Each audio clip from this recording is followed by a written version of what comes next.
Abundantes evidencias que el dios sumerio Enlil y Yahvé del Antiguo Testamento eran la misma deidad. Su meta consistiría en generar guerras, divisiones y enfrentamientos entre los pueblos para tener sometida a la humanidad y poder dirigir desde las sombras el curso de la historia. En 1876, el asiriólogo inglés George Smith publicó el relato caldeo del Génesis después de estudiar las inscripciones cuneiformes asirio-babilónicas. Smith realizó un hallazgo sorprendente: múltiples pasajes de la Biblia, en especial del Génesis, son una copia casi literal de la epopeya de la creación babilónica, el Enuma Elisi. Eso significa que existe un texto escrito en un dialecto babilónico como mínimo 1000 años más antiguo que los textos bíblicos. En otras palabras, contamos con un relato previo a la Biblia que nada tiene que ver con mitos ni leyendas, y sí con una sucesión de acontecimientos reales, al menos así lo consideraban los referidos textos cuneiformes, que tuvieron lugar durante la primera gran civilización, la Sumeria, que dio origen al resto de culturas del mundo.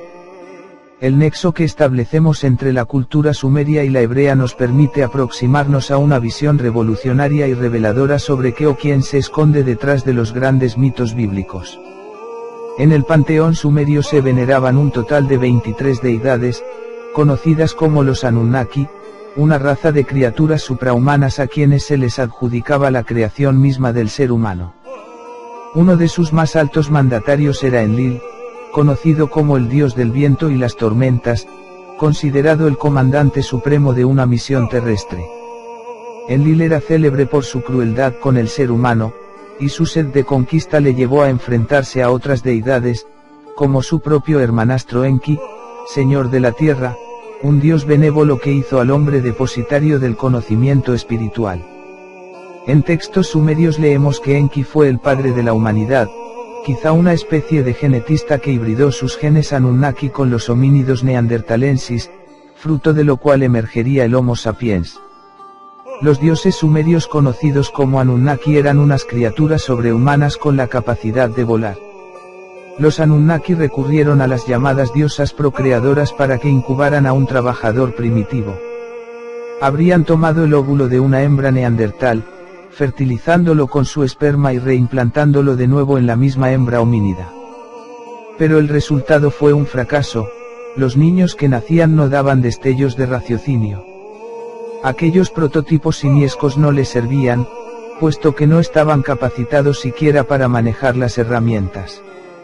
Entonces habrían ideado otro sistema: reimplantar el óvulo fertilizado en el útero de una hembra Anunnaki. La voluntaria para el experimento fue Ninursag, la hermanastra de Enki y Enlil, una diosa madre que muchos identifican con una especie de experta genetista. Ninursag engendró el primer prototipo semihumano, al que bautizaron como Adamu, el que como arcilla de la tierra es. Una vez creada su consorte, a la que llamaron Tiamat, ya podían procrear. A lo largo de 3000 años su estirpe acabó por degradarse, y los descendientes del Adamu robaban el alimento de los dioses y saqueaban ciudades, regresando a un estado primitivo y salvaje. Aunque eran portadores del gen Anunnaki que les había conferido inteligencia, con el tiempo esta característica acabó diluyéndose. Ante tal fracaso, Enki pensó en confeccionar una raza mejorada, que sirviera a los Anunnaki con dignidad. Esclavos de los dioses. Si bien Enki se presentaba a la humanidad como tutor y maestro, Enlil, en cambio, odiaba a estos humanos inicialmente llamados Lulu, esclavos primitivos relegados a realizar ingratos trabajos, pues temía que algún día, con el conocimiento adquirido de ciertos dioses, llegaran a superarles en número y pudiesen rebelarse contra ellos. La diosa madre Ninursag, en complicidad con Enki y su hijo Ninhistida, se dispuso entonces a crear al nuevo ser humano, mientras la diosa del nacimiento esté presente, que la diosa del nacimiento forje una descendencia. Mientras la madre de los dioses esté presente, que la diosa del nacimiento forje un Lulu, que el trabajador lleve la carga de los dioses. Que cree un Lulu Amelu, que él lleve el yugo. Los textos sumerios revelan en qué consistió el proceso de manipulación genética. Se emplearon genes de un dios para conferirlos al útero de las diosas madre o diosas procreadoras.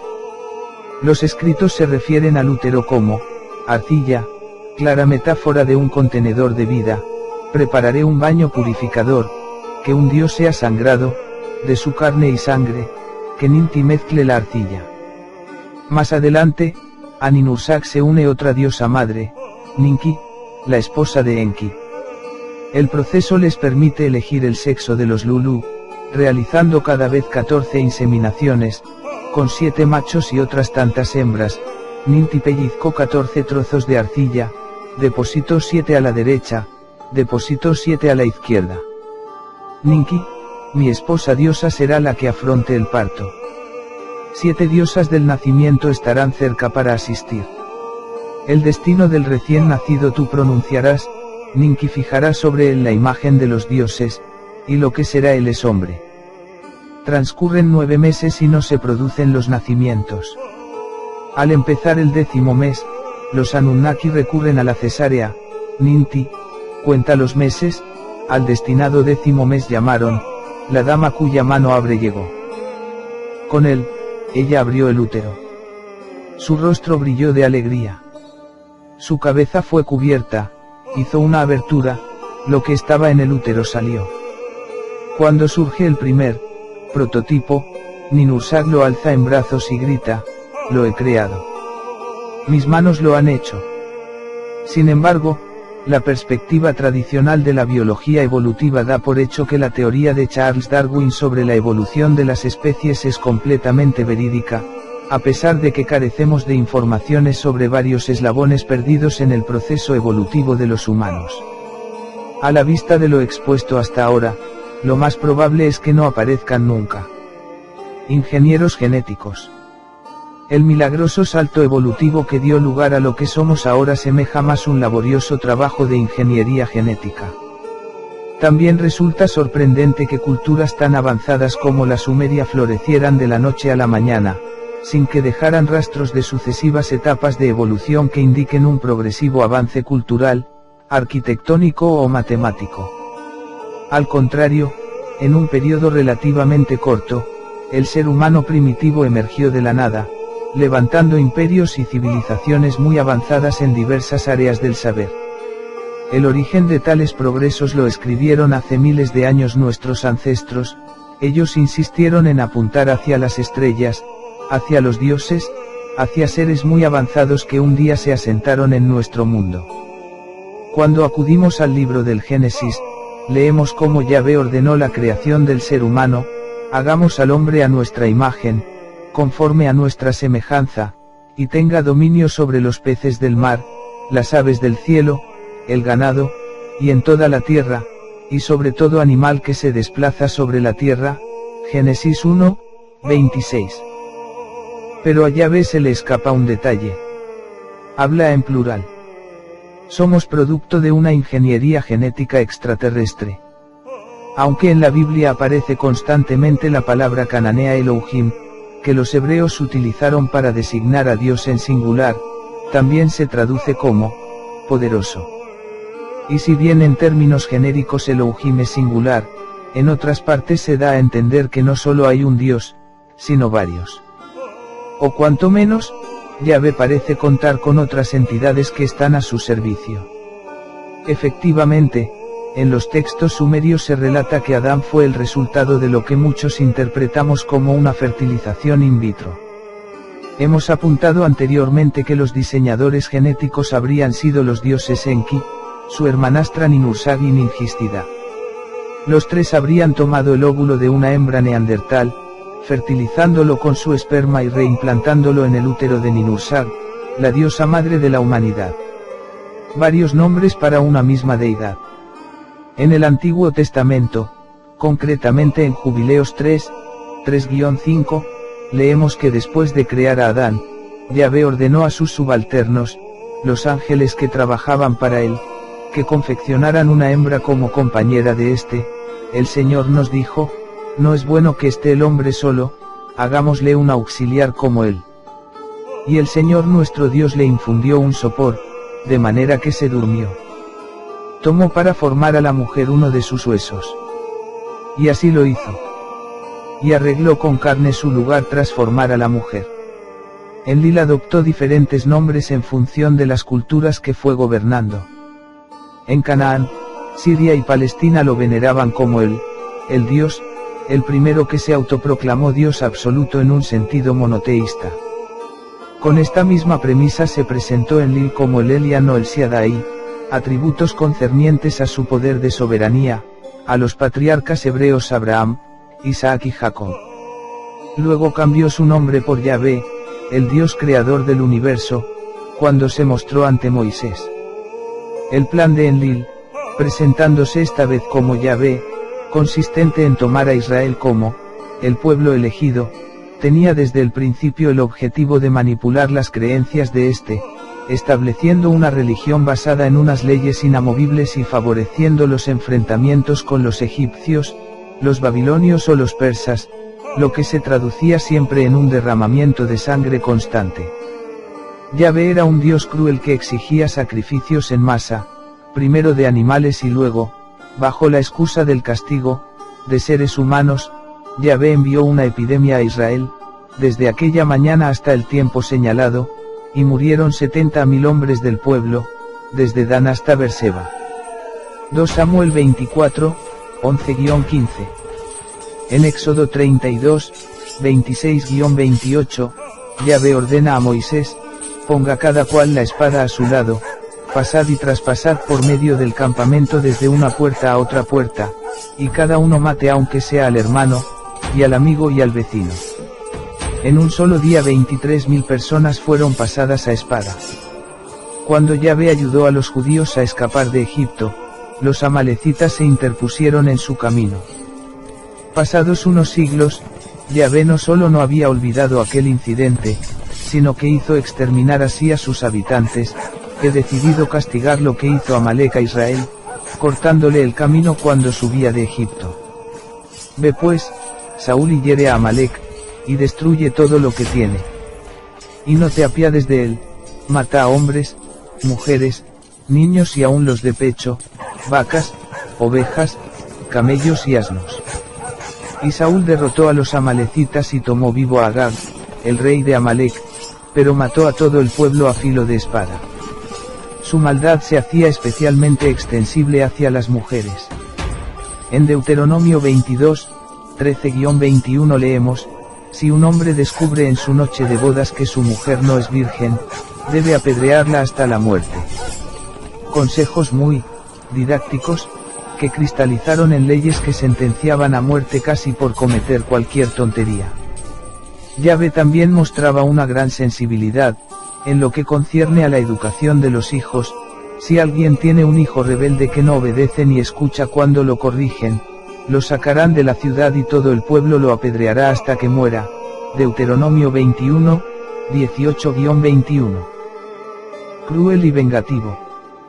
Yahvé también era conocido porque no admitía traiciones, los que adoren a otros dioses, o al sol, la luna o todo su ejército del cielo, morirán lapidados. Deuteronomio 17, 2-5.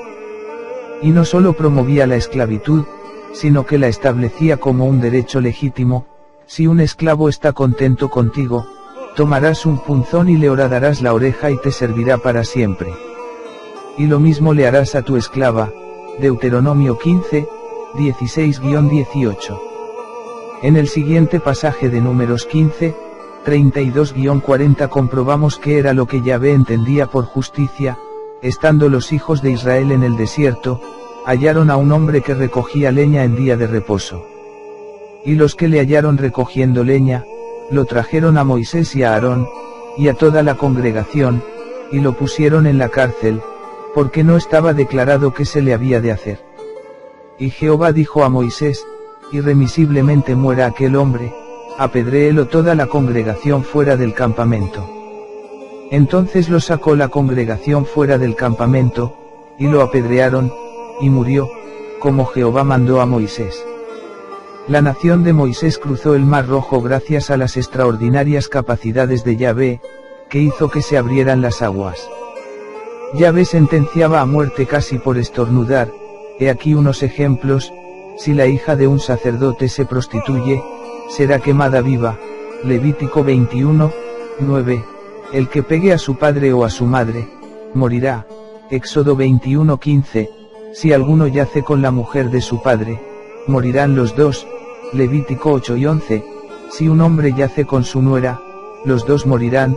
Levítico 20, 12. Su sed de muerte siquiera parecía saciarse con los niños. En 2 Reyes 2, 23-24 leemos que el profeta Eliseo se topa con unos niños de los que recibe burlas.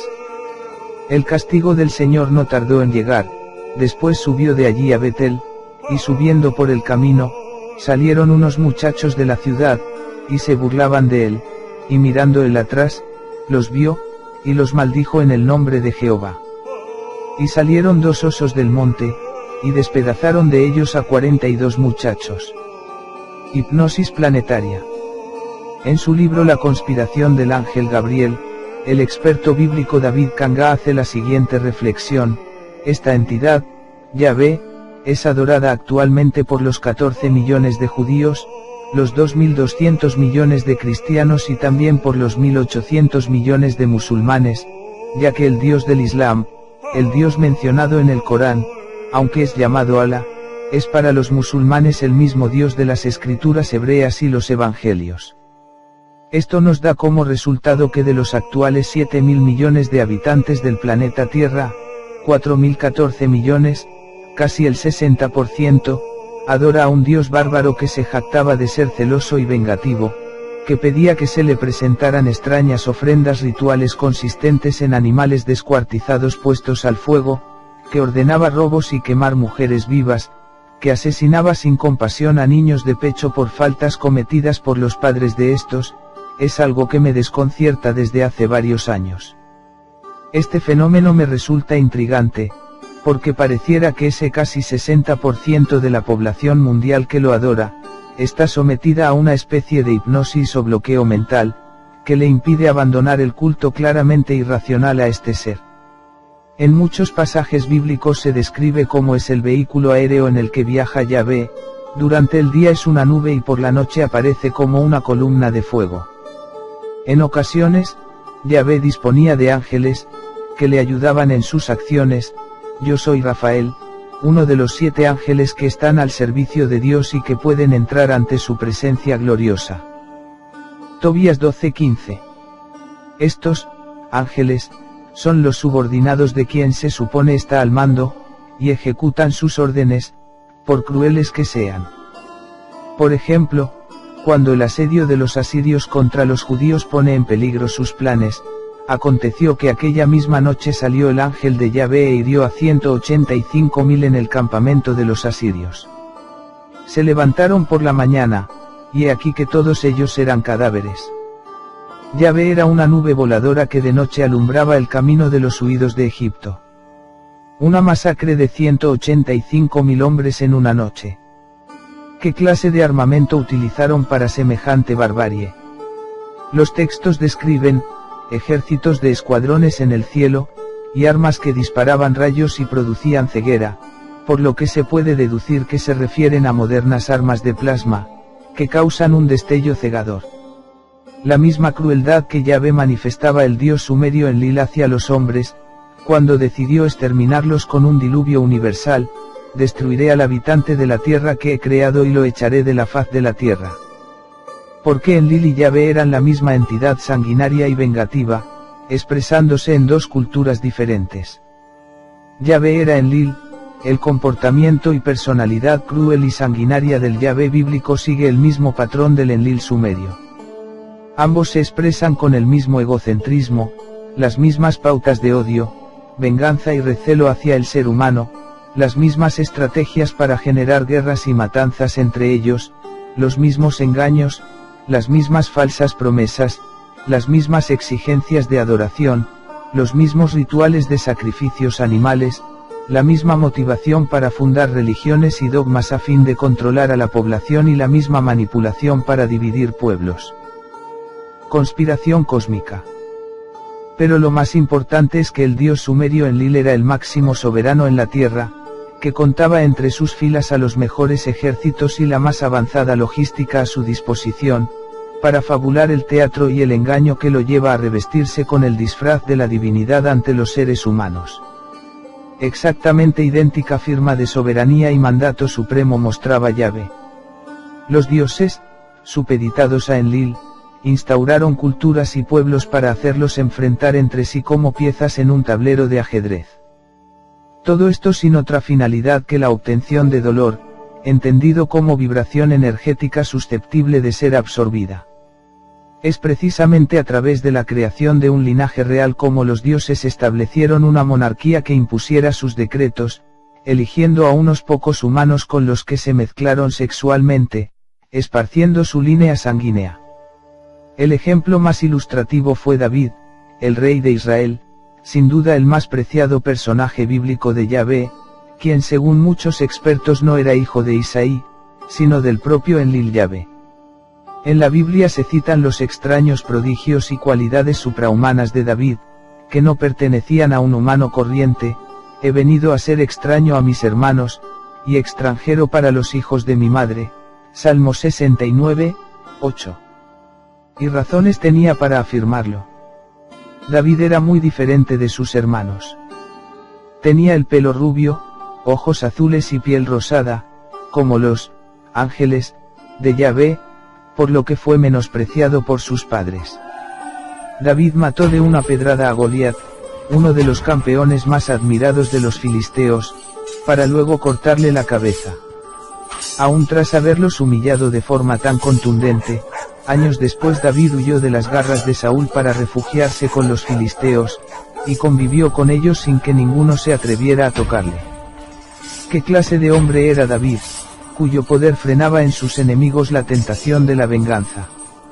Después, David estuvo largo tiempo del lado de los filisteos, participando en sus masacres contra los judíos, por lo tanto contra los de su misma sangre. En el Antiguo Testamento se revela que cuando los filisteos atacaban a los judíos, le pedían a David que no participara en las matanzas, sin embargo este insistía en que su deseo era embestir con toda su furia a su propio pueblo, haciendo gala de su sed de sangre. Más grave aún, mataba a mujeres y niños con sus manos, y cuando los filisteos le preguntaban por qué hacía eso, él respondía que si los dejaba con vida podrían dar testimonio de su alianza temporal con ellos. A David le interesaba mantener en secreto sus fechorías contra su propio pueblo. Divide y vencerás. El experto David Kanga mantiene una postura muy clara sobre la relación entre Yahvé y el rey David. Sospecho que la forma de ser de David le hacía sentir un fuerte vínculo hacia él, Yahvé, y por eso lo quería tanto. Pero quizás el principal motivo de la cercanía entre Yahvé y David lo podamos deducir a raíz de las palabras que Aquis, el monarca filisteo, le dio a David: yo sé que tú eres grato a mis ojos, como un ángel de Dios. 1 Samuel 29, 9. Esta es la razón de la cercanía entre Yahvé y David, pues sospecho que este no era enteramente humano, sino un ser que, al igual que Enoc, Noé y Abraham, fue concebido mediante la intervención directa de la divinidad. Tanta era la estima de Yahvé hacia el rey judío, que incluso después de que dividiera el imperio en dos reinos, Judá e Israel, la deidad preservó su descendencia. Mientras que en Israel los monarcas no seguían una sucesión al trono por línea sanguínea, los de Judá siguieron estrictamente la estela genética de David y Salomón, siendo Roboam el primer rey en gobernar Judá. ¿Qué peculiaridad genética tenía David que tanto le interesaba preservar a Yahvé, ordenando la perpetuación de su estirpe? Lo que Yahvé perseguía era esparcir una genética Anunnaki exclusivamente entre los monarcas, que se distinguían por su frialdad y recto cumplimiento de las directrices de un plan de control global sobre el resto de la población. Entre los muchos objetivos de esta conspiración cósmica destacan dos.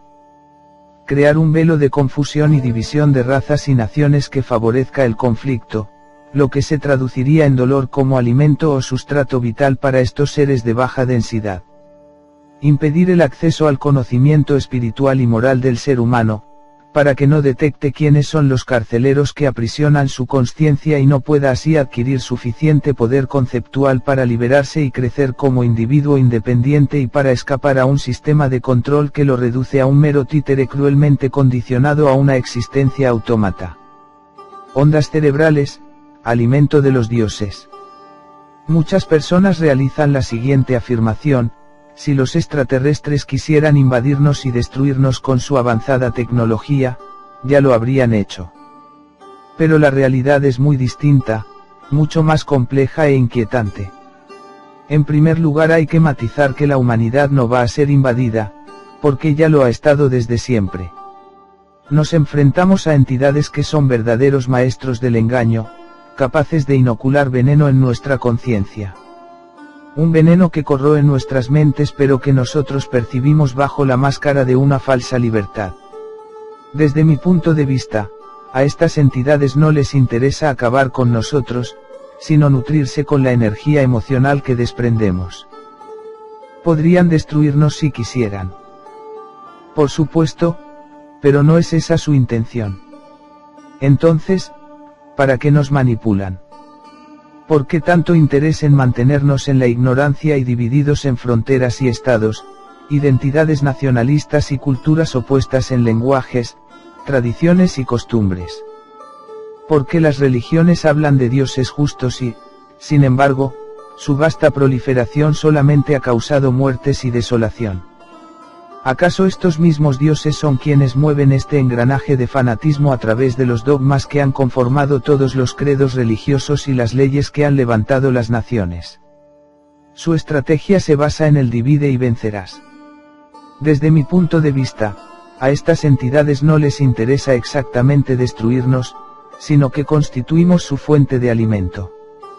Para nutrirse deben desencadenar en nosotros ciertos estados que segreguen el sustrato energético que necesitan. Si analizamos la historia de la humanidad, escrita con sangre, se llega a una deducción muy simple sobre cuál es ese sustrato vital que tanto buscan en nosotros. En el Pentateuco, los 5 primeros libros de la Biblia, se narra cómo Yahvé ofrece instrucciones al pueblo judío sobre los sacrificios de animales que deben rendirle.